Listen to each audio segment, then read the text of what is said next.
So guys, this is Vishal Gupta और आज के इस वीडियो में हमें यूनियन टेरिटरी के बारे में पढ़ना है। राइट, अभी तक हमने स्टेट तक कंप्लीट कर लिया था, जो कि आर्टिकल 237 तक हमने कंप्लीट किया था। उसके बाद अब हम भाग 8 की तरफ चल रहे हैं, यूनियन टेरिटरी के बारे में पढ़ना है। सो चलिए ज़्यादा समय न लेते हुए वीडियो को स्टार्ट करते हैं। एंड यहाँ पे अगर हम बात करते हैं कि यूनियन टेरिटरी आखिर क्यों बनाया जाता है, और अगर हम यूनियन टेरिटरी की बात करें तो इसमें हमें क्या चीज़ पढ़ना होता है। तो इससे पहले मैं थोड़ा सा आपको रिवाइज कराना चाहूँगा कि हम अगर पार्ट 1 की बात करते हैं तो इसमें हमने आर्टिकल 1 से लेकर 4 तक पढ़ा था। अगर हम 2 में जाते हैं तो इसमें हमने 5 से 11 तक पढ़ा था सिटीजनशिप के बारे में। उसके बाद भाग 3 में हम जाते हैं अपने फंडामेंटल राइट्स में, जो कि 12 से 35 तक था। उसके बाद डीपीएसपी भाग 4 होता है, जो कि 36 से 51 तक हमने पढ़ा था।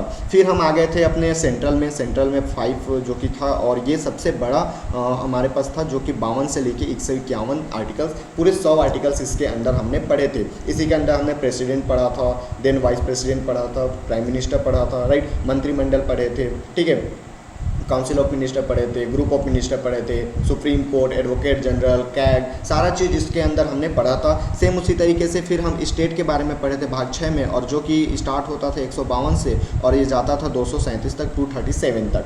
तो यहाँ तक हमने कंप्लीट कर लिया था। उसके बाद मैंने आपको बताया था कि जो भाग 7 है वो अभी ख़त्म हो गया है। यहाँ पे स्टेट बी के बारे में डिस्कशन था, और ये था 238 में। अब हम मेन यहाँ से अपना स्टार्ट करते हैं यूनियन टेरिटरी, जो कि 239 से लेके 242 तक हमें यहाँ पे पढ़ना होता है। राइट, तो ये कम से कम आपको आइडिया होने चाहिए कि हम पढ़ कहाँ रहे हैं और कहाँ तक हम कंप्लीट कर चुके हैं। तो यूनियन टेरिटरी आखिर हमें यहाँ पे देखो 3 आर्टिकल्स पढ़ने हैं, 239, 240 एंड 241, 242। राइट, 4 आर्टिकल्स यहाँ पे हमें पढ़ने हैं। तो 4 आर्टिकल्स पढ़ने हैं, और यहाँ पे बेसिकली आर्टिकल्स वाइज आपको एक भी चीज़ याद नहीं रखना, केवल 239 आपको यहाँ से याद रखना है। 239 इसमें हम यूनियन टेरिटरी के बारे में पढ़ने वाले, बस एक आर्टिकल्स आपको यहाँ से याद रखने हैं। अब चलिए हम ये देख लेते हैं कि आखिर जो यूनियन टेरिटरी है वो बनाया क्यों जाता है। तो आपको पता होगा हमारे पास अभी जो यूनियन टेरिटरी 8 यूनियन टेरिटरी है, जो कि अभी एक लद्दाख है, उसके बाद जम्मू कश्मीर है, एक दिल्ली आपको यहाँ पे दिख रहा होगा, Delhi, Chandigarh, right, Dadar and Nagar Haveli and Daman Diu, ये दोनों को एक ही में मर्ज कर लिया गया है। राइट, यहाँ पे उसके बाद हम पुडुचेरी की बात करते हैं यहाँ पे, और उसके बाद ये अंडमान निकोबार और ये लक्षद्वीप। तो कितने हो गए, 1 2 3 4 5 6 7 8 अभी हमारे पास यूनियन टेरिटरी है। अब बेसिकली बात आती है कि यूनियन टेरिटरी बनाया क्यों जाता है। तो सबसे पहले यहाँ पे अगर हम इसकी देखा जाए तो सबसे पहले राष्ट्रीय महत्व का होना चाहिए। राष्ट्रीय महत्व का कहने का मतलब है कि दिल्ली की अगर हम बात करते हैं, तो अगर हम दिल्ली को स्टेट का अगर दर्जा दे दिया जाए, तो अभी हम जब स्टेट और अभी हम आगे पढ़ने वाले स्टेट और सेंट्रल रिलेशन, जब हम स्टेट और सेंट्रल रिलेशन पढ़ेंगे तो वहाँ पे मैं आपको बताऊंगा कि कुछ ऐसे अधिकार स्टेट को दिया गया है जिसमें सेंटर कभी भी हस्तक्षेप नहीं कर सकता। कुछ ऐसे अधिकार सेंटर को दिया गया है जो कि स्टेट तो कभी हस्तक्षेप कर ही नहीं सकता।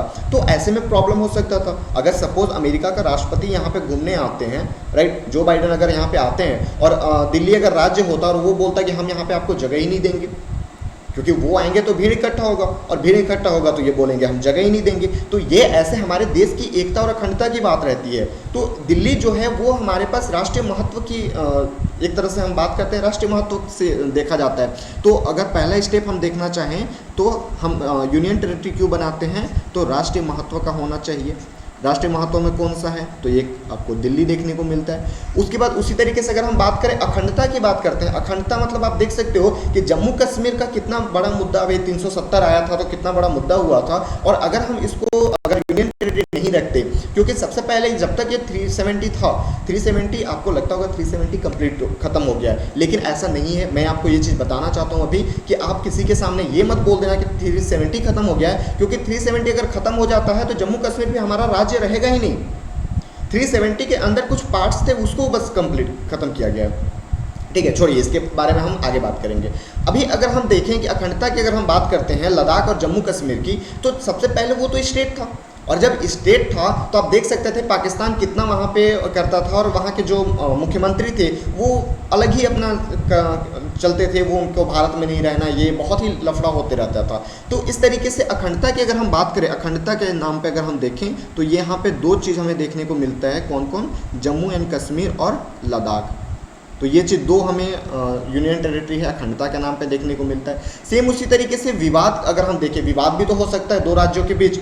जैसा कि आपको पता है कि यहाँ पे अगर हम बात करें हरियाणा की जो राजधानी है वो भी चंडीगढ़ है और पंजाब की राजधानी भी क्या है, चंडीगढ़ है। तो ये चंडीगढ़ अगर हम देखें तो विवाद के नाम पर भी अलग हम कर सकते हैं, चंडीगढ़ हो गया। उसके अलावा और सोचो क्या हो सकता है, कमेंट करके जल्दी से बताते जाओ, क्योंकि हम यहाँ पे डिस्कस करते हैं, आप ही से हम पूछेंगे और मैं आपको ही आपके सामने ही आपको बताऊंगा, राइट। तो विवाद के बारे में, इसके अलावा और क्या हो सकता है। और अगर हम यहाँ पे बात करते हैं तो जैसे कल्चर के बारे में आप सुना होगा, आपको पता है कि अगर हम यहाँ पे बात करते हैं कल्चर में, तो ये जो पुडुचेरी है यहाँ पे इसका कल्चर एकदम अलग ही था। यहाँ के लोग एकदम टाई हुई लगा के एकदम सूट बूट में एकदम महाराजा दिखते थे, राइट, एकदम अंग्रेज दिखते थे। तो इनका कल्चर तो एकदम सेम ही अलग था ना। अगर हम इसको भारत के राज्य में मिला देते, अगर हम इसको सपोज तमिलनाडु के पास है तो तमिलनाडु में मिला देते तो इनकी कल्चर ही अलग हो जाती। फिर ये विवाद करते कि नहीं हमें भारत में नहीं रहना, तो इनको भी भारत में रखना जरूरी था, इसलिए हम कल्चर के हिसाब से भी किसको अलग कर दिए, तो पुडुचेरी को हम अलग कर दिए। इसके अलावा आप देखे होंगे दमन दीव को, ये लोग कुछ ज़्यादा ही पढ़े लिखे हैं और कुछ ज़्यादा ही ये हमारे जो यहाँ पे जाति विवाद होता है, छुआछूत होता है, ये उससे परे हैं, क्योंकि अंग्रेज ज़्यादातर यहाँ पे रहे हैं, बहुत ज़्यादा टाइम तक यहाँ पे टाइम इन्वेस्ट किए हैं, तो वो चीज़ यहाँ पे इनकी संस्कृति में आ गई है। तो ये आप देख सकते हो दमन दीव भी यहाँ पे हो गया, दादरा नगर हवेली एंड दमन दीव, शॉर्ट में मैं लिख दिया हूँ, आप लिख लेना। उसके अलावा अगर हम बात करते हैं डिस्टेंस के नाम पे, क्योंकि आपको पता है ये आप देख सकते हो अंडमान निकोबार और यहाँ पे लक्षद्वीप है, अगर इसको हम अलग स्टेट दे देते, सपोज अलग स्टेट हम इसको अगर हम दोनों को अलग स्टेट दे दिए, लक्षद्वीप को भी अलग स्टेट दे दिए और दमन द्वीप को भी दे दिए, तो कल के दिन ऐसा हो सकता है ना कि इधर से चाइना आके और इसको कुछ पैसे दे के यहाँ के मुख्यमंत्री को और अलग कर ले, अपने में मिला ले। जब तक केंद्र में दिल्ली को पता चले तब तक ये अलग हो जाएगा, क्योंकि यहाँ पे बताएगा कौन, ये आप देख सकते हो कितना दूरी है, आपको मैप में इतना कम पास दिख रहा होगा, लेकिन ये बहुत दूरी है। यहाँ जब तक उसको पता चले दिल्ली में केंद्र सरकार को, तब तक यहाँ पे चाइना अपने साइड ले गया। उसी तरीके से अगर हम बात करें लक्षद्वीप की, तो जब तक यहाँ पे दिल्ली में पता चले तब तक पाकिस्तान इधर आके और इसको मिला लिया। तो ये प्रॉब्लम हुआ करता था। इसके हिसाब से अगर हम पांचवा अगर कंडीशन देखें डिस्टेंस के हिसाब से, तो डिस्टेंस के हिसाब से भी आप एक राज्य बना सकते हो, सॉरी यूनियन टेरिटरी बना सकते हो दो। इसमें कौन कौन हो जाएगा, अंडमान निकोबार एंड लक्षद्वीप, राइट। तो ये हो गया 8 हमारे पास यूनियन टेरिटरी, जिसको इस हिसाब से पहला राष्ट्रीय महत्व के हिसाब से, अखंडता के हिसाब से, विवाद ना हो जाए, कल्चर, डिस्टेंस, इस तरीके से हम यूनियन टेरिटरी को अलग अलग बांट सकते हैं। अभी तक सबको पता है कि 8 हमारे पास यूनियन टेरिटरी है, बट अगर आप मुझे अपना 5 मिनट दिए हो गया अगर अच्छे से, तो आप देख सकते हो कि इसको हम 5 अलग अलग भाग में इसको बांट दिए कि यूनियन टेरिटरी तो 8 है, बट इस 8 को भी हम अलग अलग कैटेगरी में डिवाइड कर सकते हैं, राइट। अब रही बात यहीं पे कि आपको पता होगा कि जो हमारा दिल्ली है वहाँ पे विधानसभा भी है। विधानसभा, विधान परिषद क्या होता है ये ऑलरेडी हम पढ़ चुके हैं, तो आपको आइडिया होना चाहिए।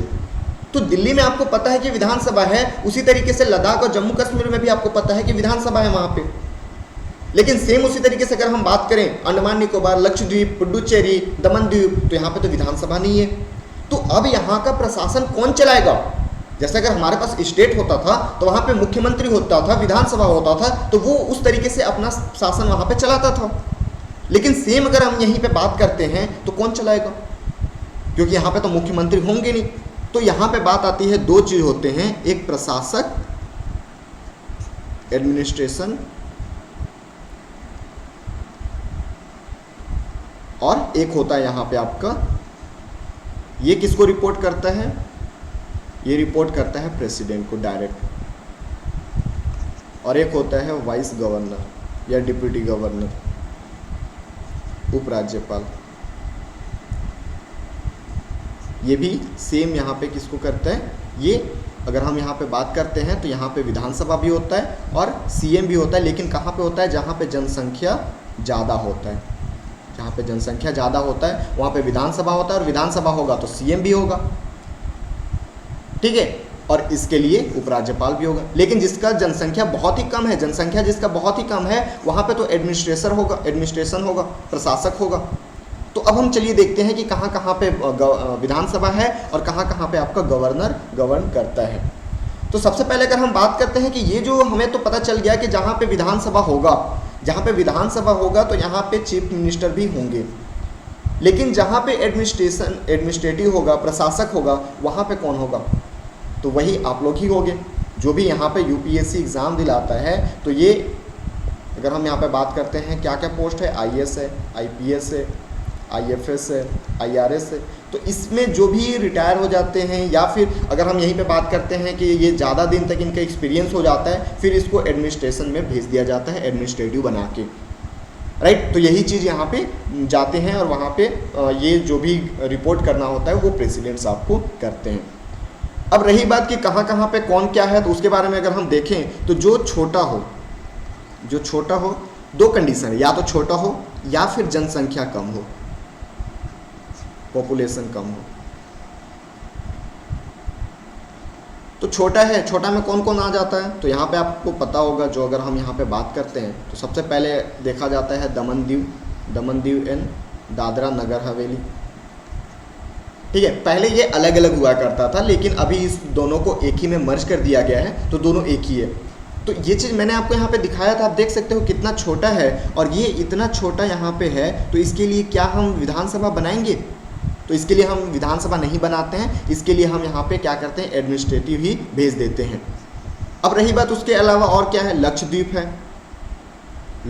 है, छोटा भी है, जनसंख्या भी कम है और दूरी भी बहुत है। उसके अलावा चंडीगढ़, ये भी छोटा है, जनसंख्या तो है यहाँ पे बट छोटा है, इसलिए यहाँ पे क्या होता है, यहाँ पे एडमिनिस्ट्रेटिव होता है, जो कि आईएएस आईपीएस ऑफिसर होते हैं। अब उपराज्यपाल कहाँ कहाँ होता है? उपराज्यपाल, लेफ्टिनेंट गवर्नर कहाँ होता है? इंग्लिश में लेफ्टिनेंट गवर्नर बोलते हैं। तो उपराज्यपाल कहाँ कहाँ है? तो उपराज्यपाल की बात करते हैं तो या तो यहाँ पे जनसंख्या क्या होनी चाहिए, ज़्यादा होनी चाहिए, पॉपुलेशन ज़्यादा होनी चाहिए, या फिर इसके अलावा विधानसभा होना चाहिए, राइट, विधानसभा, या फिर आप डायरेक्टली विधानमंडल लेजिस्लेचर बोल सकते हो। तो यहाँ पे सीएम भी होगा। एरिया बड़ा होना चाहिए,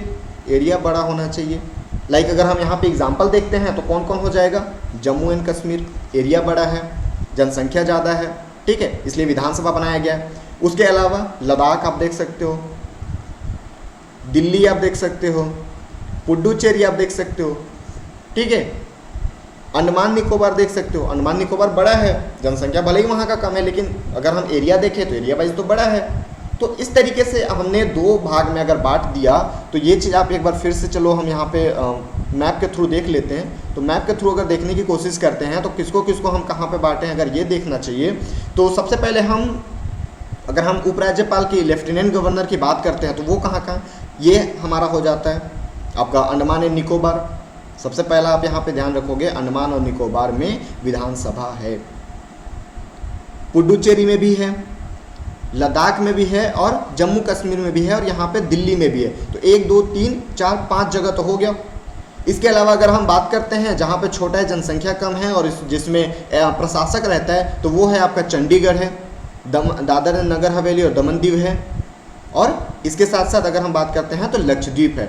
तो ये 3 चीज़ आप देख सकते हो, 1 2 3 यहाँ पे प्रशासक होता है और बाकी 5 जगह पे विधानसभा है, वहाँ पे सीएम होते हैं। बट वहाँ के सीएम का उतना पावर नहीं होता है जैसे इन राज्यों के सीएम का पावर है, वो सेम पावर यहाँ पे नहीं होता, इनको बहुत ही कम पावर दिया जाता है।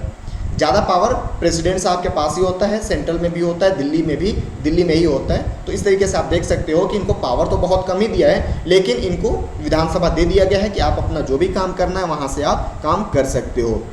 तो ये हमारे जो भी यूनियन टेरिटरी में पढ़ना था, राइट। मैंने आपको बताया कि 4 आर्टिकल्स हमारे पास है, 239, 240, 241 एंड 242, जिसमें से आपको आर्टिकल्स वाइज केवल एक ही याद रखना है, 239 जो कि स्टार्टिंग है और उसी में हमें यूनियन टेरिटरी के बारे में बताया गया है। इसके अलावा बाकी जो भी है उसमें आपको कॉन्सेप्ट वाइज याद रखना है। ज़्यादा कॉन्सेप्ट बताया नहीं मैंने आपको, जो भी कॉन्सेप्ट है 2 ही कॉन्सेप्ट आपको याद रखना है कि जहाँ पे जनसंख्या ज़्यादा होगा, राइट, जनसंख्या अगर ज़्यादा होगा तो वहाँ पे विधानसभा होगा, और अगर विधानसभा होगा तो ऑब्वियस सी बात है आर्टिकल 355 क्या, सीएम, राइट। तो आपको कोरिलेट करके पढ़ना है, ऐसा नहीं है कि अब ये हम अगर यूनियन टेरिटरी पढ़ रहे हैं तो मैंने जो आपको वो बताया था, प्रेसिडेंट का पावर जो बताया था, जहाँ पे मैंने आपको इमरजेंसी में बताया था 355, वो भूल नहीं जाना है। तो आपको कोरिलेट करते हुए पढ़ना है, कहाँ से कहाँ किस कॉन्सेप्ट को कोरिलेट करना है, ये चीज़ आपको आते रहना चाहिए। ठीक है। उसके बाद अगर हम बात करते हैं जिसका जनसंख्या बहुत कम है और जो एरिया वाइज भी कम है, तो वहाँ पे हम प्रशासक को भेज दिया करते हैं, जो कि IAS IPS ऑफिसर होते हैं, उन्हीं को हम भेजते हैं। आई होप ये चीज़ आपको समझ में आया होगा। कल हम अपना न्यू जो भाग है पंचायत स्टार्ट करेंगे, और ये थोड़ा सा कॉम्प्लिकेटेड है, समझने में थोड़ा दिक्कत होता है। तो आप अभी तक जितना भी हमने पढ़ा है, भाग 8 तक हमने पढ़ा है, उसको आप एक बार रिवाइज करके आना। कल से हम अपना भाग 9 स्टार्ट करेंगे। मिलते हैं नेक्स्ट वीडियो में, तब तक के लिए जय हिंद।